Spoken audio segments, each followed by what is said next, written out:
e o assunto é da Câmara Federal, mas aqui no estúdio, onde tenho a satisfação de receber, sem tiara, já foi cobrado aqui, a deputada Júlia Zanatta. Bom dia, Júlia.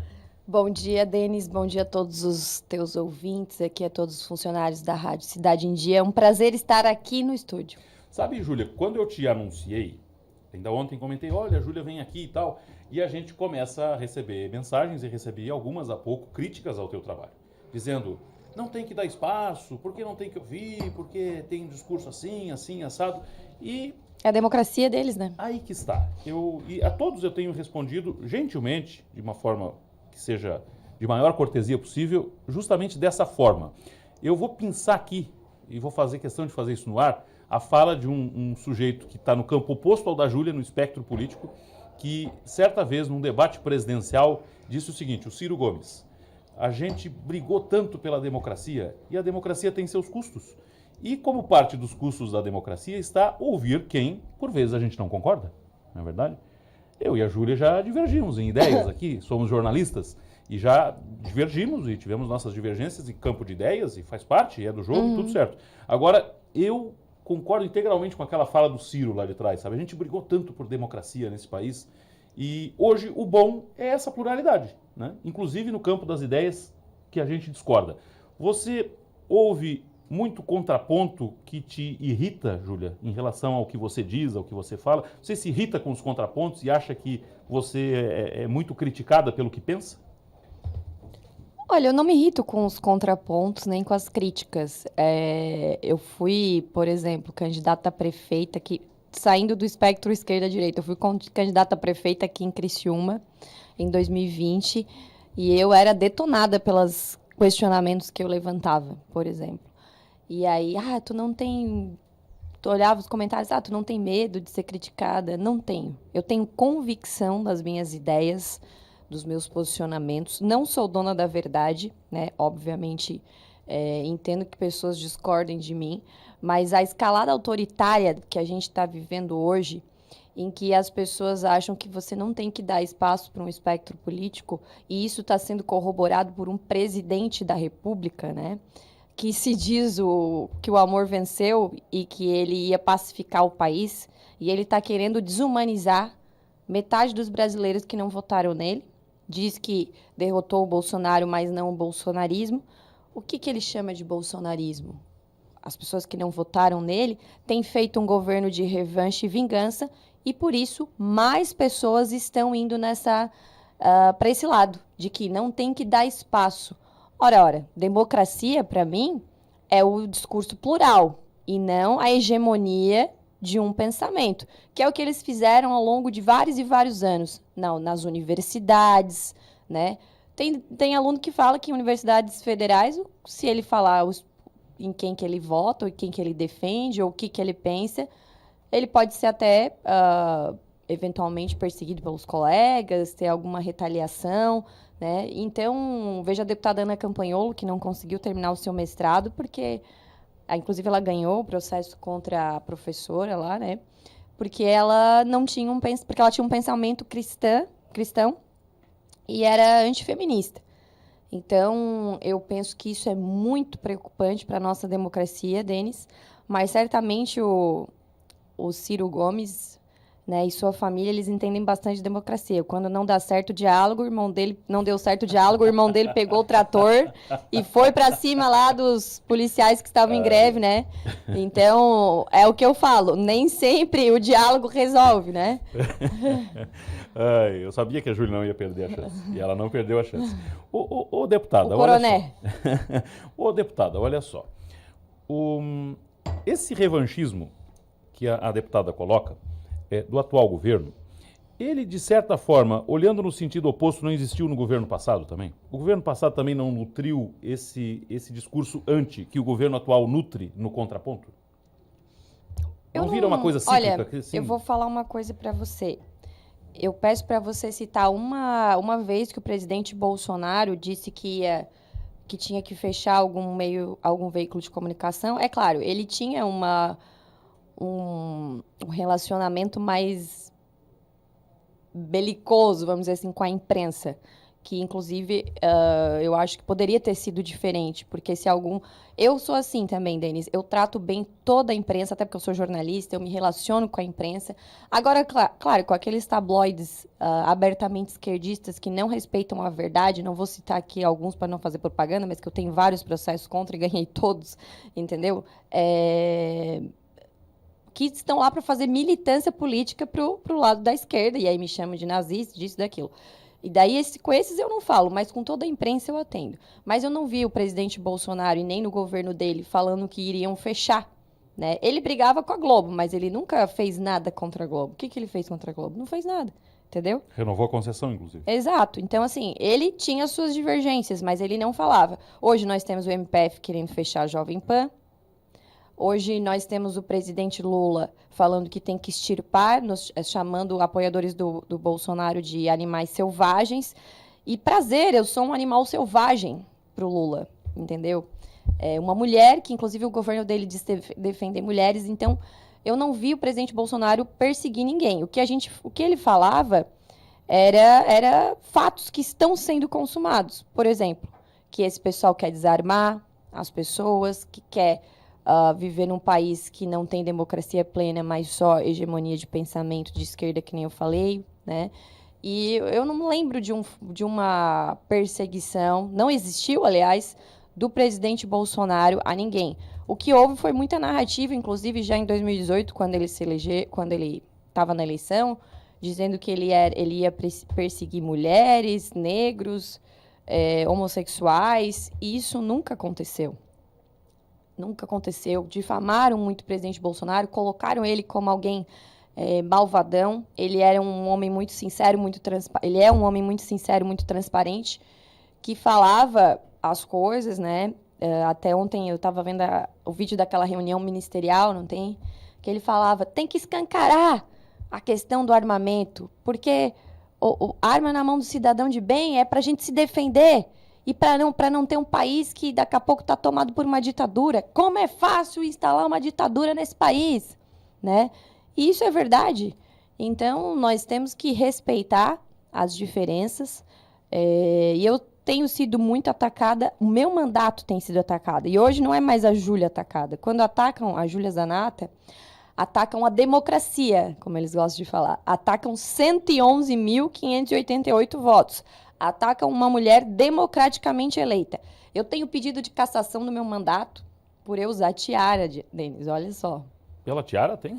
Dizendo que é nazista. Então, assim, a gente tá é muita loucura pra mim. Eu sou obrigada a rir quando eu vejo, assim, mas... O argumento desse pedido é que a tiara tem inspiração... A tiara e a camiseta, eles botam, assim... Eu vou te mandar pra te rir um pouco também, entendeu? Porque é muito... Quem é que fez esse pedido, Júlia? Eu não vou fazer propaganda dos outros, né? Mas são vai me outros desculpar, deputados... hoje quando sai algo de mim... Não, também. Ali, não, na verdade, nesse pedido não tinha um deputado envolvido, mas são pessoas que já tiveram cargos por mandatos eletivos e que o Lula esqueceu deles, não deu cargo, e eu acho que eles estão querendo um biscoito, estão querendo que eu promova eles, mas eu não vou fazer isso, né? Eu não vou falar em nenhuma rádio o nome deles, nem nas minhas redes sociais. Então, tem pedido de cassação também pelo PSOL, pelo PT, que não foi nem assinado, não foi para o Conselho de Ética. Enfim, e aí isso vai indo, mas desde novinho eu aprendi muito a me defender, então tá tranquilo. Eu não me abalo, assim, nessas questões. Tem pedido por outras razões também? De cassação? Mas além da tiara? Não, mas é claro que eu me... Não, da tiara, tem da camiseta, da né? Camiseta da camiseta.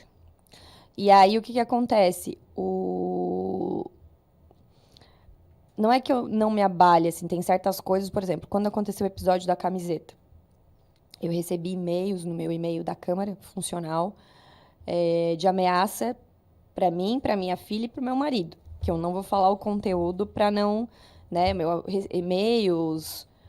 falas realmente preocupantes nas redes sociais, e tudo isso eu faço boletim de ocorrência. Como agora eu sou deputada, eu faço boletim de ocorrência na Polícia Legislativa da Câmara dos Deputados, que tem o dever aí de proteger os nossos mandatos, né? E eles são muito rápidos, certo? Então, inclusive, teve uns que já foi Eles foram tomar depoimento do cara lá em Minas Gerais, era um funcionário público que, enfim, que ama o Lula e não gosta de mim, né? Então, proferiu coisas, vai pagar, sim, pelo que fez, porque aquilo que fala, não tem que eles queriam passar o PL da censura, que a gente chamava de PL da censura, 2630, e graças ao apoio popular, a oposição teve sucesso, porque o pessoal foi cobrar nas redes sociais para os deputados não votarem pelo PL 2630, e aí o Lira não colocou em pauta porque ele viu que eles não tinham votos. E aquilo que eles falavam, porque temos que regular as redes sociais, porque o Lula falou outro dia, porque o que acontece na vida fora da internet tem que ser crime, só que já é crime. Tudo que acontece na internet, o que é crime na vida real é crime na internet. Tanto é que eu usei da lei para me defender. Processei pessoas que me difamaram.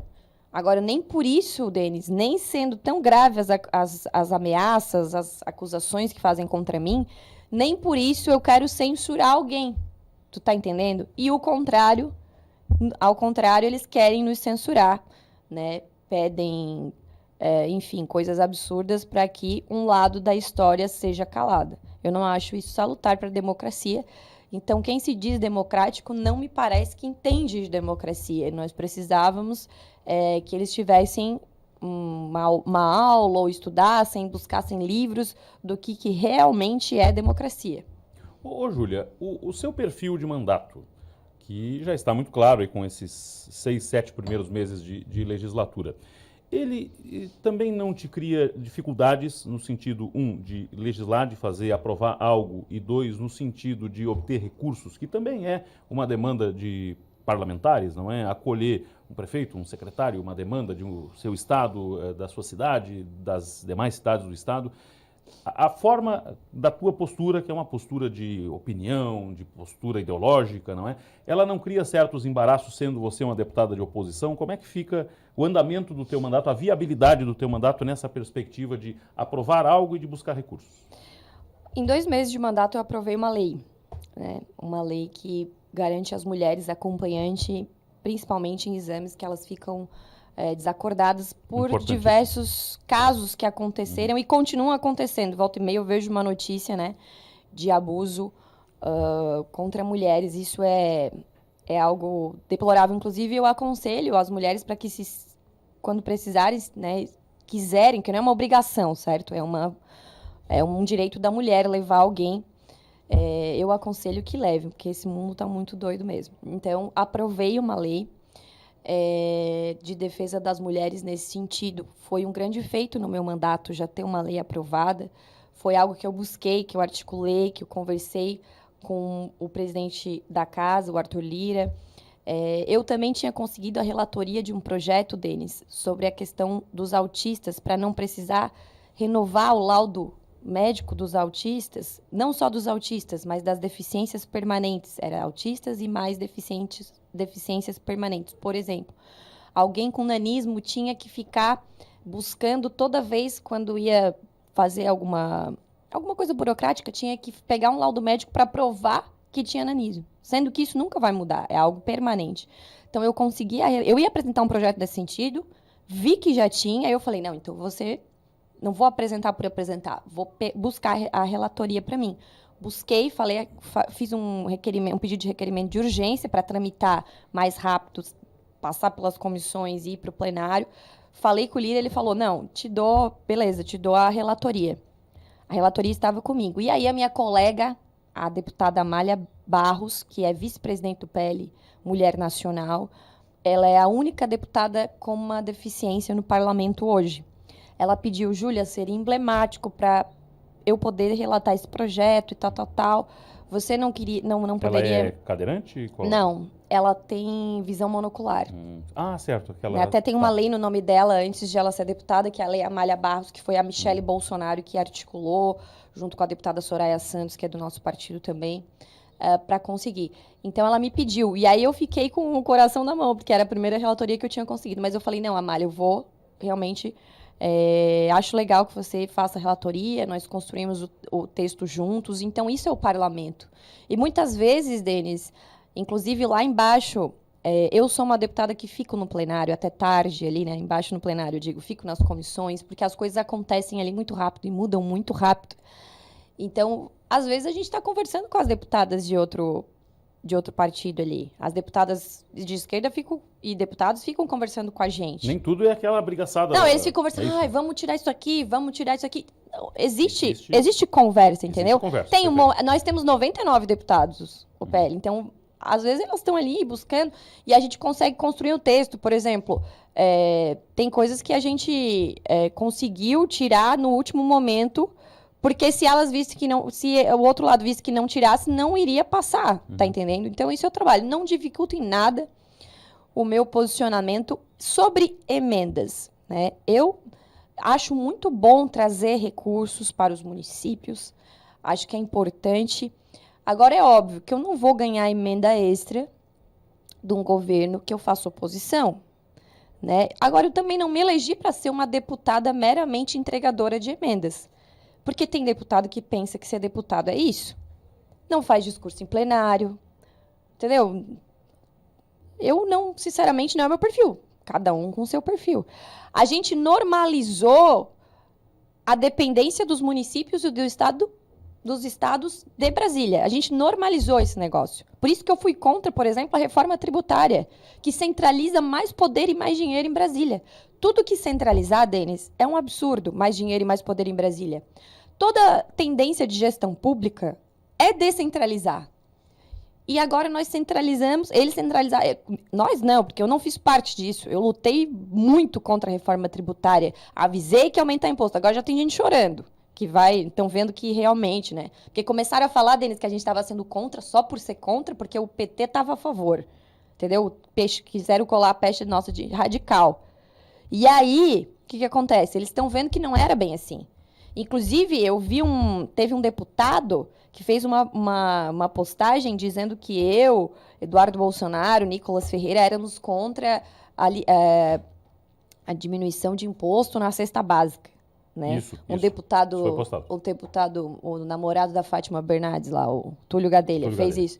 E aí eu comecei a ler os comentários e tinha uma pessoa assim, ó, me desculpe, deputado, eu sou lulista, mas pobre não vive só de cesta básica, a gente consome serviço também, e isso vai aumentar, não adianta o senhor tentar esconder isso, tá entendendo? Então, as pessoas, isso não beneficiou o cidadão brasileiro, o indivíduo na ponta, que não tem ninguém lá em Brasília para fazer lobby por ele. Os impostos vão aumentar significativamente. Então, o que acontece? Sou contra essa questão de centralização em Brasília. Nós normalizamos e buscar dinheiro em Brasília, quando, na verdade, a gente deveria lutar por mais autonomia dos municípios, mais autonomia dos estados. O que a gente produz, o que a gente paga deveria ficar mais aqui, porque a gente já recebe muito pouco. E isso não tem nada a ver com direitos, certo? É um negócio que é uma luta que deveria ser de todos, porque o Brasil é muito grande, muito diferente. O estado do Amazonas nunca vai ser igual ao estado de Santa Catarina. As nossas necessidades são diferentes, as nossas realidades são diferentes, né? Enfim, por isso que esse negócio de emenda, tem deputado que gosta só de entregar emenda, beleza, segue a tua vida. Agora, eu não vou ficar negociando as minhas convicções, os meus valores, para ganhar emenda de um governo que eu faço oposição. Eu tenho direito, sabe quantos que um deputado tem direito de emenda por ano? Quanto? Na outra legislatura era 19 milhões por ano de emenda impositiva, que daí isso não depende da sua amizade ou proximidade com governo nenhum. Para essa legislatura, aumentou para pouco mais de 32 milhões. Tu tá entendendo? Então, Denis, o meu eleitor quer posicionamento, quer defesa dos nossos valores, quer que a gente tente proteger de algum retrocesso que com esse governo a gente possa sofrer. E, claro, é muito bom levar recurso, né? Ver que com a tua emenda vai ser pavimentada uma rua, porque isso também muda a vida da pessoa, né? Que tu vai ajudar um hospital, enfim. Mas não é só isso, o parlamento.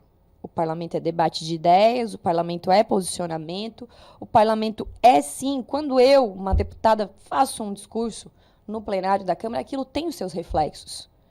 Eu estou me posicionando de um lado da história, né, e fazendo valer a voz das pessoas que me apoiaram. Então, eu acho um desperdício quem não usa esse espaço, você entende?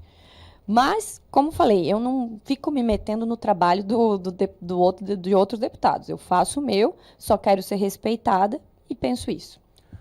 Ô, Júlia, por que a Júlia Zanatta, conservadora, de direita, vai lá na inauguração de um clube de tiro e usa a frase de um comunista? Todo poder emana do cano de uma arma. Você mesma disse que a frase, e disse no vídeo, né, a gente conversou já a respeito, frase de um ícone do comunismo, Mao Tse-tung, líder da Revolução na China e tal, e que deu origem à República Popular da China. Aí a Júlia vai lá e pinça essa frase. Por quê, Júlia? E eu falei, e eles sabem que todo poder emana do cano de uma arma. Porque eu adoro quando os lulistas me criticam e não sabem do que estão falando, por exemplo. Que essa frase não é de ninguém de direita, é de um comunista. E aí está toda a raiz do desarmamento. Essa frase no Mao Tse-tung, que, continuando a frase, é todo poder emana do cano de uma arma e o Partido Comunista deve controlar todas. O desarmamento nada mais é do que controle social. É isso, não tem nada a ver com diminuição de violência. Se tivesse a ver com diminuição de violência, o governo Lula e o Flávio Dino não estariam fazendo essa perseguição à questão do armamento. Porque nos últimos 4 anos, isso é um dado no Anuário de Segurança Pública, que não tem nada a ver com o direito ao Anuário de Segurança Pública. Está lá que os crimes violentos diminuíram nesse período que houve uma maior flexibilização, que o pessoal comprou mais arma, foi buscar se defender, foi um clube de tiro, que às vezes a pessoa nem tem uma arma, ela vai num clube de tiro para ter a experiência, ver como é. Então, tá aí toda a raiz do desarmamento, tá na minha frase. Que todo poder emana do cano de uma arma e que o Partido Comunista deve controlar todas. E eu falei, agora eu vou começar a usar de maneira pedagógica, com os lulistas que me seguem, vou começar a usar só as frases fofas do comunismo, ou dos líderes, dos seus líderes. Vai ter mais, então? Como as frases do Lula, vamos extirpar. Aliás, extirpar já é uma frase que o Lula, acho que ele pegou essa palavra bonita, né? E começou a usar faz tempo. Em 2010, Denis, não sei se você lembra, até postei nos meus stories aí. Isso eu nunca esqueci, porque eu já acompanho a política há muito tempo, sempre gostei. O Lula veio em Santa Catarina num comício lá em Joinville e ele falou que tinha que extirpar o DEM, na época, e o Jorge Bornhausen. Eu lembro certo? Disso. Eu lembro disso. E aí, tal, porque o Jorge Bornhausen era o adversário, mas era um adversário mais light, né? Vamos falar. Sim. Hoje, realmente, a nossa oposição é mais forte. É aquela oposição mais sofisticada, vamos dizer assim. Então, o que ele fez? Ele falou isso. E aí passou um tempo, veio o governo Bolsonaro, que parece que o governo Bolsonaro, uma parte da classe política, não só de esquerda, odiou o governo Bolsonaro. Não sei por quê. Não sei se tinha alguma coisa que eles tinham dentro dos governos que começou a não ser mais assim. Você entende? Se alguns interesses ali dentro foram feridos.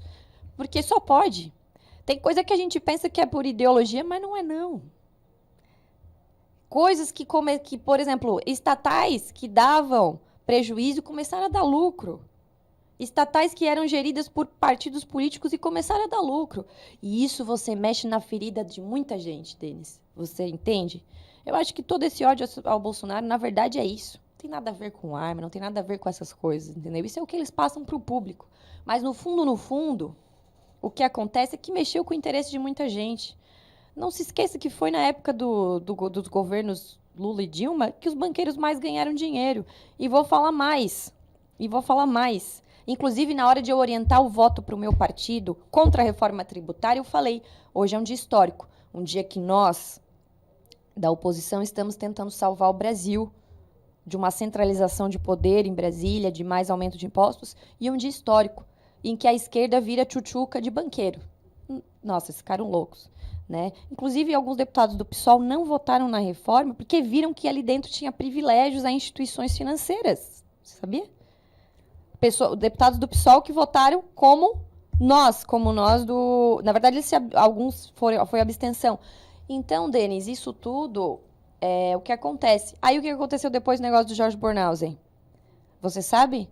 Um dia, o Zé Dirceu estava na Praia Brava, foi lá, os dois foram tomar um uiscão, certo, caro, um uísque caro, no apartamento do Jorge Bornhausen, tudo pela harmonia entre os poderes. Tudo um diálogo, pelo diálogo democrático. Certamente falaram que o Jorge Bornhausen deu declarações contra o governo Bolsonaro várias vezes. E o que me estranhou muito, porque quando eu era mais nova, eu pensava, o Jorge Bornhausen é um cara de direita, ele combate o Lula, né? Então, quem imaginaria, por exemplo, que o Geraldo Alckmin seria vice do Lula? Então, essas pessoas, elas dão um looping, assim, elas mudam o discurso delas por poder. E hoje nós temos uma oposição que não faz isso, que não negocia os seus valores, os seus princípios, né? Temos um bocado de deputados lá, muito mais do que tínhamos antes, inclusive na outra legislatura, que são firmes nos seus valores. E esses deputados, eles tentam taxar de radicais. O que é radical? Quando você ouvir, ouvinte, que tem um deputado radical, né, de extremista de direita, você pode ter certeza que é porque ele não negocia o seu voto. Não é porque ele fala de armas, não é porque a deputada Júlia falou todo o poder emana do cano de uma arma, né, frase de um comunista. E outra coisa que nem eu falei, Denis, olha só, eu sou uma mulher. Eu tenho, por exemplo, várias ameaças contra mim. Eu vou me defender como, Denis? Eu vou me defender como? Porque os bandidos estão armados. Daí o bandido vai chegar, tentar atacar minha família, eu vou dizer assim, ó, para aí, bandido. Aqui está o Estatuto do Desarmamento conquistado pelo parlamento com diálogo democrático. Vamos conversar? As coisas não funcionam assim. O mundo real é diferente. Você anda armada, Júlia? Olha, essas coisas a gente não costuma falar, né? Até porque tu não entrega o ouro pro bandido. Mas eu me defendo. Eu tenho meios para me defender. Perfeitamente. Júlia, olha só, a gente começou a conversa com você colocando dos debates de 2020, quando a gente falou em críticas e tal aqui, e você foi, daqueles 6 concorrentes do Clésio Salvaro, quem mais combateu o governo vigente e que continuou. Olhando agora, 3 para 4 anos depois e já avizinhando uma próxima eleição municipal, você tinha razão nas críticas de 2020 ao Salvaro? Ou você reconsiderou alguma coisa de lá para cá? Não pensei nisso, né? Se eu tinha razão, se eu não tinha razão. Eu acho que o povo é soberano. Então, se o povo votou nele, né? Acho que aprovaram a administração dele. E aí tem muita gente que me manda coisas ainda, sabe? Antes de ser deputada, porque eu nunca parei de ficar em contato com aquelas pessoas que me apoiaram, sabe? Durante a minha eleição de 2020. E acredito que votaram em mim de novo, quando eu fui deputada. Mas o que acontece? Eles me mandam e eu falo, olha, nós temos a Câmara de Vereadores, procure um vereador para que ele faça, né, o seu posicionamento, a sua denúncia. Enfim, procure o Ministério Público, porque hoje eu sou deputada federal, tem coisas, né, eu tenho que fiscalizar o Poder Executivo Federal. Então, eu acho que o debate foi válido naquele ano de 2020. Se não fosse eu acho que ninguém teria confrontado, né, a atual administração, mas o povo escolheu, né, escolheu com muita diferença de voto naquela época, e eu respeito isso. Inclusive, até já fui buscar uma aproximação, e da mesma forma, do outro lado, uma aproximação institucional, porque o que importa é, né, Criciúma, o que importa é Criciúma, e claro, a gente sabe também que nós temos posicionamentos diferentes, mas em alguma coisa até convergimos, certo? Porque... Ele é anti-Lula, por exemplo? Mais ou menos, né? Mais ou menos? Ele é mais assim, não é... Porque ele faz discurso depois, que... não é nem a esquerda da foice, nem a direita da arminha, Entendeu? Ele é Ele mais falou isso na de filiação centro. dele ao PSD. É, Ele bobajada. Quem não é uma coisa nem outra não é nada, né? Então, acho que a força da personalidade dele poderia mais firme nisso, ser você mais acha? firme nisso, né? Uhum, Eu penso que sim. uhum.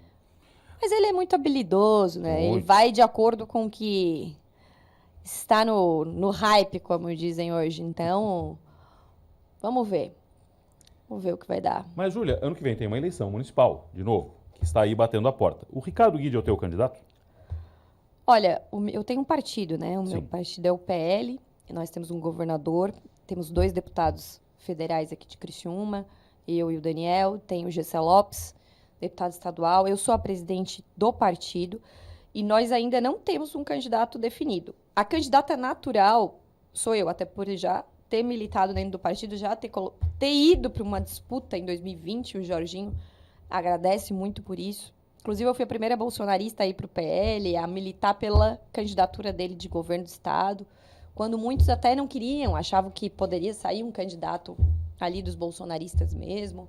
Mas eu bati o pé porque o Jorginho foi muito meu parceiro.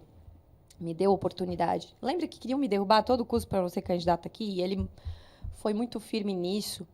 Então, agora nós vamos ver o que é melhor, né? O que vamos conversar com os outros deputados do partido, vamos conversar com o governador, que no fim é quem vai dar a palavra final. Estamos construindo aí muitas pessoas procurando o PL para se filiarem.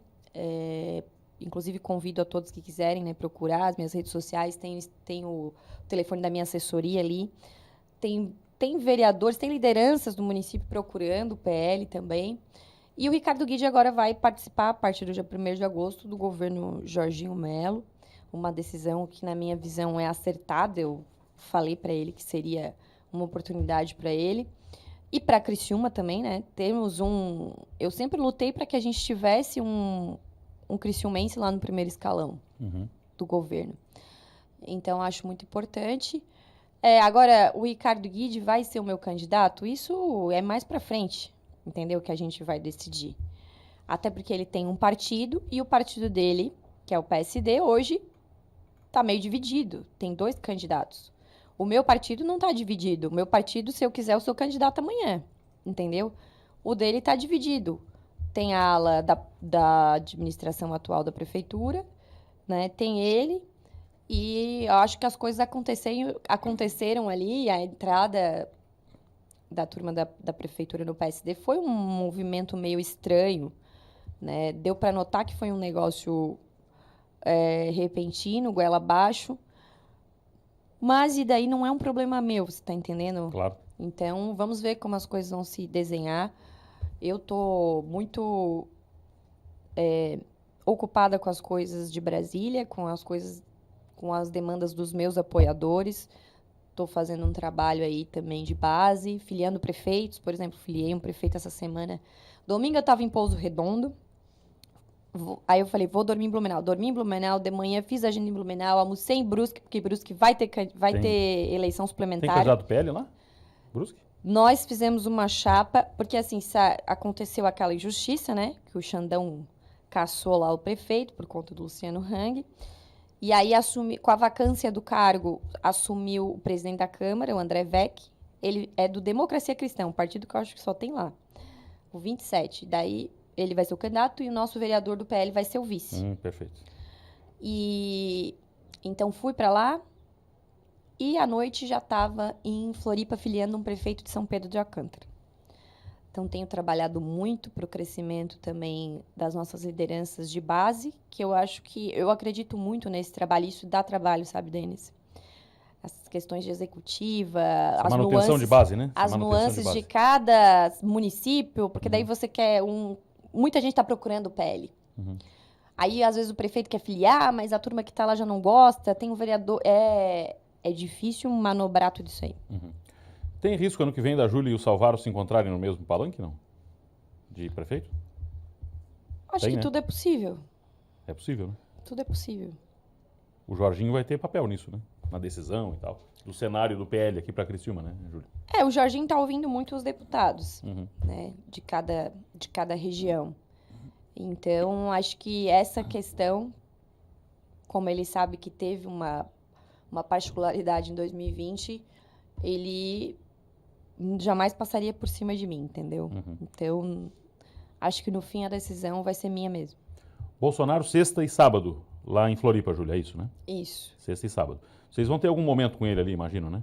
Ele vai estar com o governador pela manhã. Como é que está essa agenda do Ele chega ex-presidente? meio-dia, na verdade. O que acontece? O evento é do PL Mulher, é Certo. da Michele Bolsonaro. E aí o Jair quis vir junto, porque geralmente eles não fazem os eventos juntos. Ele vem a Michele, ele vai fazer outra agenda. E aí... Daí eu tava lá com o Jorginho falou, acho que o Bolsonaro também vem. Junto com a Michele. Eu disse, mas junto, vem. Aí eu mandei um zap pra ele falou... Eu tô indo também, tá ok? Tá confirmado. Então, ele vem na sexta. Aí vai ter... Acho que a agenda tá um almoço, né? Com a Michele, Eu até não sei se eles vêm juntos. Tem um almoço com a Michele. Não, acho que ele vai estar junto nesse almoço. Com prefeitos do PL e outras lideranças. À noite tem um jantar, daí só com os deputados e com ele e com a Michele. Ele vai passar a noite na Agronômica, na Casa da Agronômica, residência oficial do governador. E no sábado tem um evento, às 10 horas. Às 10 horas no Stage Park, lá em Jurerê Internacional. E depois eles estavam considerando até dar uma volta na Festa da Cebola em Tuporanga. Tem essa possibilidade. Só que o voo dele é à tarde, assim, então eu acho que não se sabe ainda se... Vai dar tempo. Vai dar tempo. Então tá. Isso aqui é novidade, tá? Que eu tô falando pra ti. Esse possível giro em Tuporanga. Isso. Para curtir uma cebola lá. Muito bom. Ninguém sabe ainda. Então agora já sabem. Júlia, obrigado pela visita. Obrigada. Boa sorte, né? Boa sorte, bom trabalho. E, acima de tudo, a nossa cidade tem um privilégio, né? Criciúma tem uma bancada, né? Criciúma tem 4 deputados federais. Isso tem que ser muito valorizado. Isso tem que ser muito... Pensar que cidades maiores que a nossa, pega Joinville, né? Para não ir longe, não tem sequer perto dessa representatividade. E hoje, uma demanda de Criciúma tem 4 portas para bater em Brasília. Isso é um negócio espetacular e a Júlia é uma dessas portas. Obrigado, deputada. Eu que agradeço. Enfim, sempre uma oportunidade para falar com quem nos apoiou.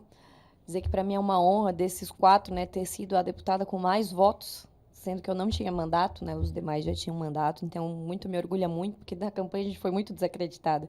Mas tu é louca, vai concorrer, lá já tem muito deputado federal e vai ter mais uma, eu falava, vai ter mais uma. Então, obrigada por esse espaço e agradeço aos que estão sempre comigo, os que me apoiam e aos que me odeiam e querem ver calada e caçada a minha voz. Eu peço a vocês que tomem o remedinho, porque vocês vão ter que me engolir e me aturar. Grande abraço.